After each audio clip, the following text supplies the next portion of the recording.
Eddy எடுக்கிற? Evening உங்க சொந்தக்காரங்க ஃபங்க்ஷன் போறீல? ஆமா. இந்தா இதெல்லாம் போட்டுக்கோ. அப்ப இந்த வாட்ச் போட்டுக்கோ.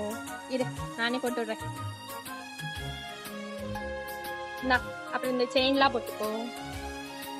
மறக்காம இதெல்லாம் போட்டு நல்லா கெத்தா போ, சரியா? ஏன் இதெல்லாம் போட்டாதான் கெத்தா போக முடியுமா? ஆமா, அவங்க எல்லாம் நல்லா கெத்தா வருவாங்களே, நீலாம் இது போட்டாதான் நல்லா இருக்கும். அப்புறம் மறந்துடாம நல்லா காஸ்டியூம் போட்டு ஷூலாம் போட்டு நல்லா கெத்தா போ. அப்பதான் உங்க சொந்தக்காரங்களும் உன்னை மதிப்பாங்க. நான்லாம் போனா உங்களை கண்டுக்க கூட மாட்டேன். போனோமா, சாப்பிட்டோமா, வந்தோமா, அப்படி போயிட்டு வந்துடணும் முடியும், அவ்வளவுதான். அதெல்லாம் இல்ல, மறந்துடாம எல்லாம் போட்டுக்கோ, சரியா? சரி, ஓகே. சரி, இப்ப என்ன பண்றேன், நான் தூரத்துல இருந்து வர்ற மாதிரி வா.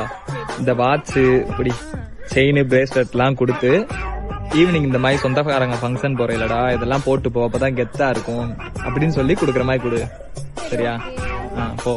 இதெல்லாம் எவ்வளவு தேரும்? எதுக்கு? அந்த முக்கிலதான் அடகு கடை இருக்கு, அடகு வச்சிருக்கேன். மவளை பிடிச்சிருவேன் உன்னைய. நீ போறக்குள்ள எப்படி பார்த்தாலும் துரத்தி வந்து பிடிச்சிருவேன் நானு. சரி, போயிட்டு வா டக்குன்னு.